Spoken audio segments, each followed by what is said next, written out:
సాధిస్తాం అమరవీరుల ఆశయాలను ఒత్తుకున్నాం కంటి తడిని వర్ధిల్లాలి నూతన ప్రజాస్వామిక విప్లవం అమరే కామ్రేడ్ పిట్ల ఎల్లన్న అమరే కామ్రేడ్ వేములపల్లి కిరణ్ కుమార్ అమరే కామ్రేడ్ పర్స గంగాధర్ అమరే మంగళపాటి సాయన్న మొత్తం తన చుట్టూ ఉన్నటువంటి సమాజంలో ఒక సమూలమైనటువంటి మౌలికమైనటువంటి మార్పు రావాలని చెప్పి దానికోసం ఎన్ని కష్టాలు వచ్చినా నిర్బంధాలు వచ్చినా ఎదుర్కొని నిలబడి సర్కారు భయపెట్టినా లేకుంటే ప్రైవేటు గుండాలు భయపెట్టినా భూస్వాములు భయపెట్టినా భయపడకుండా తాను ప్రజల పక్షమే అని చెప్పి నిలబడి పోరాటం చేసినటువంటి వాళ్ళే నిజమైన దేశభక్తులు. మరి వాళ్ళ దేశంలో చూస్తూ ఉంటే చాలామంది నకిలీ దేశభక్తులు చాలా ముందుకు వస్తూ ఉన్నారు. మరి ఈ నకిలీ దేశభక్తులు వాళ్ళని ఏ విధంగా అర్థం చేసుకోవాలి? ఇలా భారతదేశం యొక్క భౌగోళిక స్వరూపమే కాదు, ఇక్కడ ఉన్నటువంటి విధానం ఏంటిది?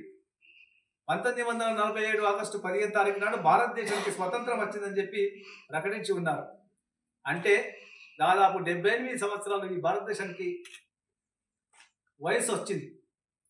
మరి ఇంత సుదీర్ఘ కాలంలో ఆనాడు ఇంగ్లాండ్ వాడు భారతదేశ ప్రజల్ని సంపదను దోపిడీ చేస్తున్నారు కాబట్టి ఎవడు వాడు ఎచటి వాడు ఇటు వచ్చిన తెల్లవాడు తగిన శాస్త్రి చెయ్యరా తరిమి కొట్టరా అని చెప్పి యొక్క పరువు ప్రతిష్టను నిలబెట్టడం కోసం అధికారంలో ఉన్న వాళ్ళు చేయవలసిన పని.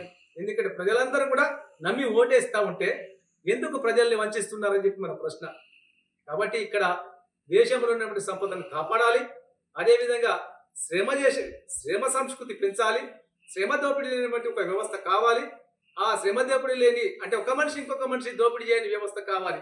దానికోసం చాలా మంది అమరవీరులు సిపిఎంఎల్ న్యూ డెమోక్రసీ కానీ ఇంకా ఇతర విప్లవ సంస్థల ఆధ్వర్యంలో చాలా మంది నాయకులు తమ జీవితాలను చదువులను ఉద్యోగాలను త్యాగం చేసి పనిచేసి ఆ పని చేస్తున్న క్రమంలో పోలీస్ ఎన్కౌంటర్లు చనిపోయిన వాళ్ళు ఉన్నారు, అదేవిధంగా అనారోగ్యంతో చనిపోయిన వాళ్ళు ఉన్నారు, అట్లాగే భూస్వాముల గుండాల చేతులు చనిపోయిన వాళ్ళు ఉన్నారు.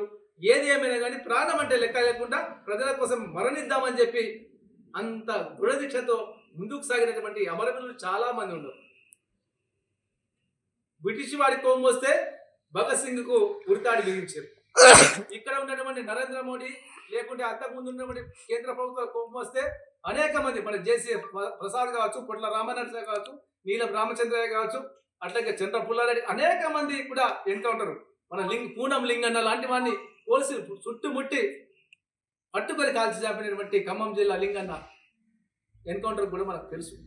కాబట్టి ఇక్కడ మనం అర్థం చేసుకోవాల్సింది ఏంటంటే పుట్టినవాడు మరణించక తప్పదు అది సహజం. కానీ ఆ మరణానికి అర్థం ఉండాలి. ఆ మరణానికి ప్రజల కోసం మరణించడం అంటే హిమాలయాల కంటే ఉన్నతమైందని చెప్పి చెప్పుకుంటాం. అందుకోసమే చాలామంది కేవలం చదువులే కాదు తన చుట్టూ ఉన్నటువంటి సమాజాన్ని చదువుతున్నారు, పరిశీలిస్తున్నారు, అర్థం చేసుకుంటున్నారు. మనిషి అంటే ఈ విధంగా ఉండాలి, మనిషి అంటే ఒక ధర్మం కోసం, ఒక న్యాయం కోసం, శ్రమ దోపిడీ లేనటువంటి వ్యవస్థ కోసం నిలబడాలి అని చెప్పి ఆ పెద్ద లక్ష్యంతో ముందుకు సాగుతూ ఉన్నారు. మన జిల్లాలో కూడా చాలా మంది కామ్రేడ్స్ ఈ యొక్క సిపిఎంఎల్ న్యూ డెమోక్రసీ పార్టీలో పనిచేసిన వాళ్ళు ఉన్నారు. ఈ ప్రాంతానికి సంబంధించిన బట్టి ఈ బీంగల్ సబ్ డివిజన్ కింద ఉన్నటువంటి గడికోల్ గ్రామంలో ఇట్లా ఎల్లన్న అమరుడయ్యింది, ఆరుమూళ్ళు వర్ష గంగాధర్ అమరుడయ్యిండు, రామక్క అమరత్వం పొందింది, నిజామాబాద్లో మల్లేష్ గౌడ్ అమరుడైండు, సీతారామయ్య అమరుడైండు, మంగళపాటి సాయన్న అమరుడైండు, పడాల రాములు అమరుడైండు, వేములపల్లి కిరణ్ కుమార్ అమరుడైండు. ఇంకా చాలామంది కామ్రేడ్స్ ఈ సంఘంలో పనిచేస్తూ పార్టీలో పనిచేస్తూ ప్రజల జీవితాని కోసం ప్రజల జీవితాల్లో మార్పు రావాలని చెప్పి ఆకాంక్షించి దానికోసం పనిచేసిన వాళ్ళు చాలామంది ఉన్నారు. ఇక్కడ బీంగల్ పీడీఎస్ నాయకుడు అజయ్ కూడా ఈ కులమత వివక్షతకు బలై చంపబడ్డాడు. అంటే ఎంత ఘోరము! భారతదేశంలో కుల వివక్షత ఎంత వెంటాడి వేధిస్తుందంటే మన పీడీఎస్ ఒక డివిజన్ అధ్యక్షుడిని కూడా బలి తీసుకున్నది. ఇట్లా అనేక రకాల సమస్యలు మనం వెంటాడుతూ ఉన్నాయి. కాబట్టి మనం ఇవాళ అనేక రకాల పార్టీలు పనిచేస్తున్నప్పటికీ పాలకవర్గ పార్టీలన్నీ కూడా దోపిడీకి వంతపాడే పార్టీలు. ఒక బట్టలో ఒక తానులో ముక్కల్లాగా ఉంటాయి. కాబట్టి మన మీద ప్రధాన బాధ్యత ఉంది. మనం సమాజాన్ని మార్చాలనుకుంటున్నాం. దానికోసం కష్టాలు ఎదుర్కొందాం. సమాజంలో మార్పు వస్తేనే అది నిజమైన సంతోషం. కాబట్టి ఇట్లా ఎల్లన్న యొక్క మరత స్ఫూర్తితోని మనం ఈ ప్రాంతంలో భీమ్గల్ సబ్ డివిజన్ ప్రాంతంలో రైతు కూలి ఉద్యమాన్ని, యువజన ఉద్యమాన్ని, కార్మిక ఉద్యమాన్ని బలంగా నిర్మించినప్పుడు మాత్రమే నిజమైనటువంటి వారసులం వాళ్ళ కోసం అవుతాం. ఊరికనే మేము ఎల్లన్న వారసులం అని చెప్పి చెప్పుకుంటే సరిపోదు, అది ఎవరైనా కానీ. కాబట్టి దీన్ని దృష్టిలో పెట్టుకోవాలని చెప్పి కోరుతా ఉన్నాం. ఎందుకంటే ఇంటి సొంత పనులు చాలా ఉంటాయి. మన కుటుంబం బతకాలి. నువ్వు కష్టపడి పని చేస్తూ నీ కుటుంబాన్ని పోషించుకో. ఆ తర్వాత సమాజం గురించి కూడా ఆలోచించు. నువ్వు ఉన్న చోట, నువ్వు పక్క చోట మన సంఘాలను నిర్వహించు. ఆ విధంగా సంఘాలను నిర్మించి సంఘాల అభివృద్ధి చేయడం కోసం ప్రయత్నం చేయాలా. అప్పుడు మాత్రమే ఈ అమరవీరుల యొక్క స్ఫూర్తిని, వాళ్ళ లక్ష్యాన్ని మనం ముందుకు తీసుకున్న అవుతాం. కాబట్టి ఆ విధంగా పనిచేసిన వాళ్ళే అమరవీరులకు నిజమైన వారసులు అని చెప్పి వీరందరూ కూడా కష్టపడి ఏటికి ఎదిరింది మన న్యూ డెమోక్రసీ పార్టీని బలోపేతం చేస్తారని చెప్పి, అదేవిధంగా ఈ ఎర్రజెండా ముసుగులో ఉన్నటువంటి కొందరు ఎర్రజెండాకు మోసం చేసే ప్రయత్నం చేస్తూ ఉన్నారు. కేవలం డబ్బు కోసం, లేకపోతే తన కుటుంబాల అవసరాల కోసం పనిచేసే వాళ్ళు కూడా, అటువంటి వాళ్ళ వ్యక్తులు కూడా మనకు కనిపిస్తూ ఉన్నారు. వాళ్ళని చూసి అది కూడా ఎర్రజెండనే కదా, మనం కూడా ఎర్రజెండనే కదా, అక్కడ జీతాలు ఇస్తున్నారు కదా, ఇక్కడ త్యాగం చేయమంటున్నారు అని చెప్పి అట్లా మనం భావించకూడదు. మనం గుర్తుంచుకోవాల్సిందంటే మనం న్యాయం పక్షము, ధర్మం పక్షం ఉన్నామా లేదా, మనం ఎట్లా పనిచేస్తున్నాం అనేటువంటి విషయం, మన నిర్మాణము, మన విధానం ఏ విధంగా ఉంది. కాబట్టి ఇవాళ కాంగ్రెస్ పార్టీ, మన టీఆర్ఎస్ పార్టీ, లేకుంటే బీజేపీ పార్టీ, లేకుంటే ఇతర పాలకవర్గ పార్టీలు ఏవి చేస్తూ ఉన్నాయి, కమ్యూనిస్టు పార్టీలు అని చెప్పుకొని వాళ్ళకి భిన్నంగా ఏం లేకుండా ఒక జెండా మాత్రమే మార్పు ఎర్రది పెట్టుకొని మిగతా విధానాలు అవలంబిస్తే వాళ్ళు నిజమైన కమ్యూనిస్టులు అవుతారా కారా అనే విషయం మనం ఆలోచించాలి. మనం చదువుకున్నటువంటి విద్యార్థులు ఎక్కువ స్టడీ చేయాలా, సమాజంలో జరుగుతున్నటువంటి మార్పులను పసిగట్టాలా, అర్థం చేసుకోవాలా, అనేక అంశాలను ప్రజలకు బోధించాలా. కాబట్టి బడిలో చెప్పని చదువులను బతుకుల్లో చర్చ చూసి, అంటే చదువుకునేటువంటి విద్యార్థులు కేవలం కాలేజీల్లో లేకపోతే స్కూల్లో చెప్పిన పాఠాలే వేదం కాదు. అది నిజమైనటువంటి బడి మన అవతల ఉన్నటువంటి సమాజం. కాబట్టి ఆ సమాజంలో ప్రజలకు జరుగుతున్నటువంటి కష్టాలన్నిటి కూడా స్టడీ చేయాలా, అధ్యయనం చేయాలా. వాళ్ళ జీవితాల్లో మార్పు రావడం కోసం మనం పని చేయవలసిన అవసరం ఉంది. ఆ విధంగా ఈ దేశంలో నూతన ప్రజాస్వామిక విప్లవం కోసం మనం పని చేయవలసిన అవసరం ఉంది. ఆ విధంగా పనిచేసినప్పుడు మాత్రమే ఈ అమరవీరులకు నిజమైన వారసులం అవుతామని చెప్పి తెలియజేస్తూ, ఆ విధంగా పార్టీ అభివృద్ధి కోసం ముందుకు సాగుతారని చెప్పి డివిజన్ కమిటీగా మీ అందరినీ కోరుతూ ఈ అవకాశం ఇచ్చి మీ అందరికీ కూడా రైట్ సార్.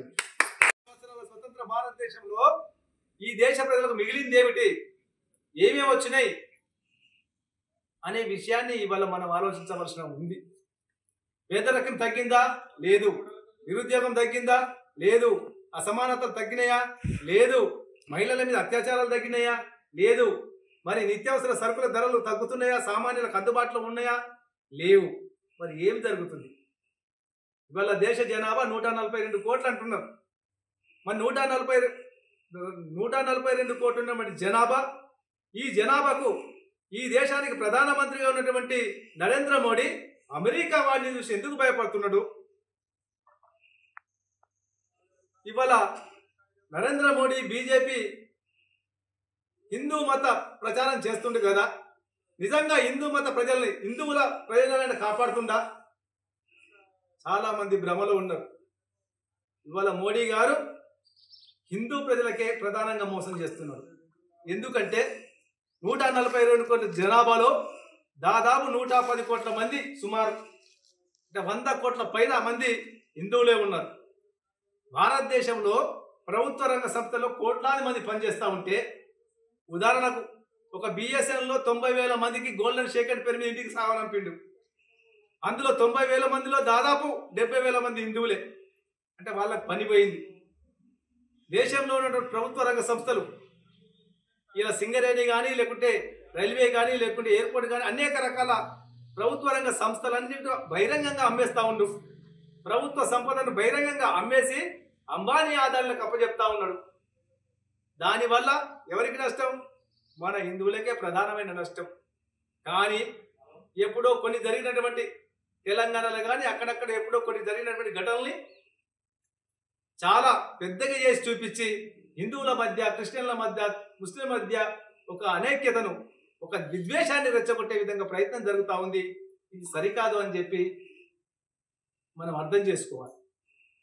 వాళ్ళప్పుడు ఎవరైనా కావచ్చు, ప్రధానమంత్రి కావచ్చు, రేపు రాష్ట్ర ముఖ్యమంత్రి కావచ్చు, ఎవరైనా కావచ్చు, ప్రభుత్వంలో ఉన్నటువంటి వాళ్ళు చేయవలసిన బాధ్యత ఏంది? ఆ రాష్ట్రంలో కానీ దేశంలో కానీ ప్రజల యొక్క కష్టాలు ఏమున్నాయి, ప్రజల మౌలిక సమస్యలు ఏమున్నాయి ఆలోచించాలి. కానీ లేదు. ఇవాళ లక్షల ఎకరాల భూమి పడుతున్నది, మిగులు భూమి ఉన్నది, కానీ పేదవాళ్లకు పంచరు. లక్షల కోట్ల ధనం ఉన్నది, ఆ ప్రజా సంపదకు ప్రజలకు పంచే విధానం ఇలాగ లేదు. మీరు ఒక్కసారి గమనిస్తే ఈ మధ్య 2026 మార్చి 31 వరకు భారతదేశంలో మావోయిస్టు రహిత దేశంగా మార్చుతామని చెప్పి ఈ దేశ హోంమంత్రి అమిత్ షా మాట్లాడుతుండ్రు. అసలు మావోయిస్టు రహిత దేశంగా ప్రకటించమని చెప్పి ఎవరు చెప్పారు మీకు? వాళ్ళు ఏమన్నా సమాజానికి ఆటంకం అయిందా? లేదు ఎవరైనా ఇటీవల కిడ్నాపులు చేస్తున్నా, ఇంకేమైనా దౌర్జన్యాలు చేస్తున్నా? మరి అటువంటిప్పుడు అదొక పెద్ద ఎజెండాగా ఎందుకు తీసుకొస్తున్నారు? కారణం ఏంటంటే మధ్య భారతదేశంలో అంటే ఈ ఛత్తీస్గఢ్ కానీ, జార్ఖండ్ కానీ, ఒరిస్సా కానీ, లేకుంటే మన తెలంగాణ కానీ, ఏపీ కానీ, ఈ ప్రాంతంలో ఉన్నటువంటి అటవీ ప్రాంతంలో మధ్య భారతదేశంలో దాదాపు అనేక ఆదివాస పల్లెలు, గోండు పల్లెలు చాలా ఉన్నాయి. అందులో 28 రకాల ఖనిజ సంపద ఉందంట. ఎన్ని రకాలు? 28 రకాల సంపద అక్కడ ఆ భూగర్భ జలంలో ఉన్నది. ఆదివాసి పల్లెలు ఉన్నటువంటి ఆ మధ్య భారతదేశంలో ఉన్నటువంటి ఆ అడవి సంపదలో ఉన్నది. దీని మీద విదేశీ బహుళజాతి కంపెనీలు, మన దేశంలో ఉన్నటువంటి పెద్ద పెద్ద కార్పొరేట్ కంపెనీల కన్ను పడ్డది, సర్వే చేయించింది. మరి ఆ పల్లెలను ఎట్లా ఖాళీ చేయించాలా? ఖాళీ చేయాలని అంటే అక్కడ వాళ్ళకు కమ్యూనిస్టుల పార్టీ, విప్లవకారుల పార్టీ మద్దతు ఉంది. అది మావోయిస్టు పార్టీ కావచ్చు, లేకుంటే న్యూ డెమోక్రసీ కావచ్చు, ఇంకొక పార్టీ కావచ్చు. వీళ్ళ ఖాళీ చేయించాలంటే ఏదో ఒకటి చేయాలి. కాబట్టి ఇలా మావోయిస్టుల పేరు మీద టార్గెట్ చేసి మొత్తం వందల మందిని చంపుతా ఉన్నారు. అందులో కొంతమంది తప్పుడు విధానం వల్ల లొంగిపోతా ఉన్నారు. అది మావోయిస్టుల పార్టీ అంతర్గత విషయం. ఏది ఏమైనా కానీ ఇది అసలు లాండ్ శాంతి భద్రత కోసం చేస్తున్న సమస్యన కాదు. నిజంగా ప్రజల మీద ఏమాత్రం ప్రేమ ఉన్నా, శాంతి భద్రత కావాలని చెప్పి నిజంగా అమిత్ షా కానీ నరేంద్ర మోడీ ఆకాంక్షిస్తే ఏం చేయాలా? భారతదేశంలో ఉన్నటువంటి మిగులు భూముల్ని పేదలకు పంచాలా, వ్యవసాయ రంగాన్ని అభివృద్ధి చేయాలా, పారిశ్రామిక రంగాన్ని అభివృద్ధి చేయాలా, చదువుకున్నటువంటి విద్యార్థులకు ఉపాధి ఉద్యోగాలు ఇవ్వాలి. వాటన్నిటిని విస్మరించి వాటన్నిటిని పక్కబెట్టి ఏదో చేస్తామని చెప్తే అది కేవలం మసిబూసి మాయ చేసినట్లయితుంది. అంతకంటే ముందు మనం గుర్తుంచుకోవాల్సిన విషయం ఏంటంటే భారతదేశ స్వతంత్ర ఉద్యమంలో ప్రైవేట్ రంగాలని ప్రభుత్వ రంగాలుగా జాతీయం చేసి మార్చుదామని చెప్పి ఒక నినాదం ఇచ్చారు. కానీ ఇవాళ జరుగుతుంది ఏంది? నరేంద్ర మోడీ వచ్చిన తర్వాత దాదాపు 13 లక్షల కోట్ల రూపాయల బ్యాంకు ఎగవేతదారులు, పెద్ద పెద్ద పారిశ్రామికవేత్తలు, పెట్టుబడిదారులు బ్యాంకుల్లో లోన్ తీసుకొని మొండి బకాయిల పేరు మీద మాఫీ చేశారు. మన గ్రామంలో లేకుంటే మన జిల్లాలో మనం 1 లక్ష రూపాయలు 50 రూపాయలు బ్యాంకు నుంచి లోన్ తీసుకుంటే మన బాసాలను బయట పెడతారు, మనకు నోటీసులు ఇస్తారు, హంగామా చేస్తారు. కానీ మోడీ గారు అంబానీ లాంటి వాళ్లకు, అదానీ లాంటి వాళ్లకు, ఇంకా జిందాల్ అనేక రకాలైన పెట్టుబడిదారులకు 13 లక్షల కోట్ల రూపాయల మొండి బకాయిల పేరుతో మాఫీ చేయడం దేశానికి అభివృద్ధి కోసమా? కాదు. వీళ్ళందరూ ఆయన మిత్రులు. అంబానీ, అదానీ అందరూ కూడా ఈ హోం శాఖ మంత్రి మిత్రులు. కాబట్టి వాళ్ళకు ఏదో పేరు పెట్టి లక్షల కోట్లు మాఫ్ చేస్తారు. ఆ డబ్బులన్నీ ఎవరి? ప్రజలై. మనం రూపాయి కూడా పెట్టి బ్యాంకులో డిపాజిట్ చేస్తే ఆ డబ్బుల నుంచే కదా వాళ్ళకు లోన్ ఇచ్చేది వ్యాపారం కోసం. అవన్నీ మన ప్రజల సొమ్ము. ప్రజల సొమ్ముని ఇట్లాంటి పెట్టుబడిదారులకు ఇస్తూ ఉన్నారు. ఇది దుర్మార్గం, ఇది అన్యాయం అని చెప్పి ప్రశ్నించవలసిన అవసరం ఉన్నది. ఇకపోతే భారత రాజ్యాంగం, ఈ రాజ్యాంగం ప్రకారం ఈ భారతదేశంలో ఉన్నటువంటి ప్రజలందరూ కూడా సమానులే. హిందువైనా, ముస్లిం అయినా, క్రిస్టియన్ అయినా, ఇంకా సిక్ అయినా, జైన్ అయినా, ఎవరైనా. అందులోనే రాజ్యాంగంలో నిర్దిష్టంగా పేర్కొన్నాం ఈ భారతదేశం లౌకిక రాజ్యం అని చెప్పి, అంటే మత ప్రమేయం లేని రాజ్యం అని చెప్పి. మరి అటువంటిప్పుడు ఎందుకు ఈ విధంగా జరుగుతుంది దేశంలో? రాజ్యాంగాన్ని మార్చాలని చెప్పి ఆర్ఎస్ఎస్ డైరెక్షన్ ఇస్తే ఆ ఆలోచనతో ఎందుకు ముందుకు సాగుతున్నది బీజేపీ అని చెప్పి మనం ప్రశ్నిస్తున్నాం. ఉన్నట్టు మాట్లాడితే చాలా మందికి కొంత కోపం వస్తుంది. కోపము రాని, వాస్తవం ఇదే కదా. డాక్టర్ బిఆర్ అంబేద్కర్ అధ్యక్షన రాజ్యాంగం రాయబడ్డది కదా. ఆయన ఒక్కడే రాయలే రాజ్యాంగం అంటున్నాం. ఓకే, ఆయన ఒక్కడే రాయకపోవచ్చు. కమిటీ ఉన్నది, కమిటీ అందరూ కలిసి రాసిండ్రు. అందులో అనేక విషయాలు ఉన్నాయి కదా. మరి ఎన్నికల్లో దాని ప్రకారం ఎన్నికలు జరుగుతున్నాయి. ఆ ఎన్నికల్లో గెలిచినటువంటి అమిత్ షా కానీ, నరేంద్ర మోడీ కానీ ప్రమాణం ఏం చేస్తున్నాడు? భారతదేశంలో ఉన్న ప్రజలందరూ నా సహోదరులు అంటున్నాడు. దేశంను ప్రేమించమన్నా, మంచి అన్నది పెంచమన్నా, దేశం అంటే మట్టి కాదా, దేశం అంటే మనుషులని అనేక ఉపన్యాసాలు ఇచ్చింది కదా. మరి సహోదరులు అన్నప్పుడు ఎట్లా చూడాలి? హిందువులు అని చెప్పి హిందువులకు మోసం చేస్తూ, ముస్లింలను ద్వేషించినట్లు మాట్లాడుతూ, అటు క్రిస్టియన్లను మరొక రకంగా చేస్తూ, ఎందుకు ఈ విధంగా వైషమ్యాలు పెంచుతూ దేశాన్ని మొత్తం ముక్కలుగా ఎందుకు చేస్తున్నారని చెప్పి ఆవేదనతో మాట్లాడుతున్న మాటలు. అందుకోసమే మనం మనుషులుగా, మానవత్వం ఉన్నటువంటి వ్యక్తులుగా మనం ఆలోచించాలి. దేవుడైనా, మతమైనా వ్యక్తిగతం. ఎవరు హిందువైనా, ముస్లిం, ఏ మనిషి అన్నవాడు తనకు నచ్చిన మతాన్ని స్వీకరించవచ్చు, నచ్చిన దేవుణ్ణి మొక్కుకోవచ్చు. అంతేగాని దేవుని తీసుకొచ్చి రాజకీయాలు చూపించడం ఇదేమి నీతి, ఇదేమి ధర్మం అని చెప్పి మనం ప్రశ్నిస్తూ ఉన్నాం. కాబట్టి ఇక్కడ అర్థం చేసుకోవాల్సింది ఏంటంటే, ఇవాళ మిత్రులారా, భూమి కోసం, భుక్తి కోసం, భారతదేశ విముక్తి కోసం తమ అమూల్యమైన ప్రాణాలు అర్పించినటువంటి అమరవీరులకు సిపిఐఎంఎల్ న్యూ డెమోక్రసీ తరపున విప్లవ జోహార్లు అర్పిస్తూ ఉన్నాం. ఎందుకంటే మానవ సమాజంలో పుట్టుక మరణం సహజమే. కానీ ఈ దేశంలో ఉన్నటువంటి ప్రజల సమస్యలు తమ సమస్యలుగా భావించి ఈ దేశంలో దోపిడీ పీడన లేని వ్యవస్థ కావాలని చెప్పి అనేక మంది వీరులు తమ ప్రాణాలని అమూల్యంగా అర్పించారు. కాబట్టి వాళ్ళ స్ఫూర్తితోని ఈ దేశంలో ఒక మార్పు రావాలని చెప్పి సిపిఎంఎల్ న్యూ డెమోక్రసీ పనిచేస్తూ ఉంది. అదేవిధంగా ఇటీవల భారతదేశంలో ఉన్నటువంటి అనేక పరిణామాలను పరిశీలిస్తూ ఉంటే, ఇవాళ అధికారంలో ఉన్నటువంటి మోడీ గారు ఎన్నికల్లో ప్రతి రైతన్నకు 2 అంతల ఆదాయాన్ని పెంచుతా అని చెప్పిండు, ఉపాధి కల్పిస్తా అని చెప్పిండు, 2 కోట్ల కొలువులు ఇస్తా అని చెప్పిండు, దేశ సంపద పెంచుతా అని చెప్పిండు. కానీ తద్భిన్నంగా ఇవాళ ప్రజా వ్యతిరేక, కార్మిక, రైతు వ్యతిరేక విధానం అవలంబిస్తూ దేశాన్ని మొత్తం అప్పుల కొంపగా, నిరుద్యోగానికి నిలయంగా మారుస్తూ ఉండు. కాబట్టి ప్రజలందరూ కూడా ఆలోచించి ఇవాళ భూమి కోసం, భుక్తి కోసం ఉద్యమించవలసిన అవసరం ఉంది. ఈ న్యూ డెమోక్రసీ జెండా కింద మీరందరూ సమీకృతం కావాలని చెప్పి పిలుపునిస్తూ ఉన్నాం. వాళ్ళకు లక్ష్యాలు సాధించబడాలంటే పోరాటం తప్ప మరో మార్గం లేదని చెప్పి తెలియజేస్తూ న్యూ డెమోక్రసీ జెండా కింద మీరందరూ రావాల్సిందిగా మేము కోరుతా ఉన్నాం. స్మరిస్తూ వారం రోజుల పాటు సభలు సమావేశాలు జరపాలని రాష్ట్ర కమిటీ ఇచ్చిన పిలుపులో భాగంగా ఈరోజు దర్పల్లి మండల కేంద్రంలో అమరవీరులను స్మరిస్తూ సభ నిర్వహించుకోవడం జరిగింది. ఈ సభ అమరవీరులను వాళ్ళు ఆశించినటువంటి ఆశయం ఈ రోజు నాటికి కూడా నెరవేరలేదు.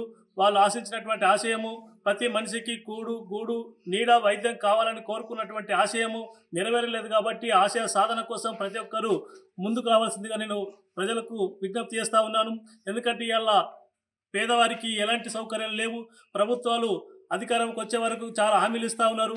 అధికారం వచ్చిన తర్వాత హామీలు నీటి మూటలాగా పోతా ఉన్నాయి. కాబట్టి ఈ హామీలు నెరవేర్చే వరకు ప్రజలు ఉద్యమాలు నిర్వహించి సాధించుకోవాల్సిన అవసరం ఉంది. ఎందుకంటే ఇలా చాలా మిగులు భూమి ఉంది. భూమిని పంచకుండా కాలయాపన చేస్తూ ఉంది ప్రభుత్వాలు. ఇలా దర్పల్లి మండల కేంద్రంలో 45 ఇండ్లు నిర్మించారు. కానీ అవి పేదవాళ్ళకి ఇవ్వకుండా నిర్లక్ష్యంగా అట్లనే కొనసాగుతూ ఉన్నాయి. ఎందుకంటే రేపు కూలిపోయే పరిస్థితికి వచ్చింది. ఇట్లాంటి వ్యవస్థలో దీన్ని కొట్లాడి సాధించుకోవాలి. ఎందుకంటే ప్రజల సొమ్ముతో నిర్మించినటువంటి ఇండ్లు ఉన్నాయి కాబట్టి ఆ ఇండ్లు సాధించే వరకు దర్పల్లి గ్రామంలో ఉన్నటువంటి ప్రజలు దాన్ని సాధించుకొని ఇండ్లు గృహప్రవేశం చేయాల్సిందిగా వారికి కోరుతా ఉన్నాము. ఇట్లాంటి హామీలు ఎన్నో ఉన్నాయి. ఏ ఒక్క హామీ కూడా ప్రభుత్వాలు నెరవేర్చట్లేదు. దానికి ఇలా ధరలు కూడా చాలా విపరీతంగా పెరుగుతూ ఉన్నాయి. ధరలు తగ్గించే వరకు కూడా ఉద్యమాల బాట పట్టి ప్రజలు ముందు భాగంగా ఉండి పోరాటం ద్వారా ప్రతి ఒక్క సమస్యను పరిష్కరించుకోవాల్సిందిగా ప్రజలందరికీ విజ్ఞప్తి చేస్తూ ఉన్నాము.